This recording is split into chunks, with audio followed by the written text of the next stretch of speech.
Ismim Abdushkur, yoshim 18 da. Shaxsiy IELTS balim 6,5. Bu natijaga 2 yil davomida erishganman. Ingliz tiliga qiziqmasligimdan oldin Instagramda kuzatib borardim va niyat qilardim UK Consulting Angliyaga jo'natayotgan bolalar kabi nufuzli universitetlarda o'qishga.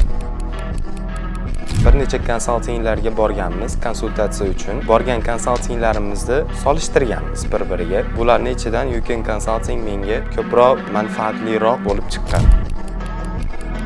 Greenwich universitetining Politics and International Relations fakultetiga qabul qilindim. $8,000 scholarship bilan 10 ish kuni davomida chiqdi. Birinchi bo'lib onamga xabarini berdim. Onam o'zini ko'z yoshlarini yashirib tura olmadi. O'ylamagandim vizam chiqadi deb, chunki hech qaysi bir studentdan shu paytgacha ikkilamchi dokument so'ramagandi. Vizam chiqqunigacha bir depressiyada, qanaqadir aurada yurdim. Vizam chiqishidan bir kun oldin telefonlarimni ham o'chirib, telefonimga ham qaramadim, e-mailimni ham ochmadim. Ertasi kuni telefonimni yoqdim. Telegramga kirsam, Baxtiyor aka, tabriklayman uka, vizangiz chiqibdi deb xabar yozgan ekan. O'sha payt baqirib yubordim. Onam ham boshqacha bir hissiyotda bo'ldi, to'g'risi.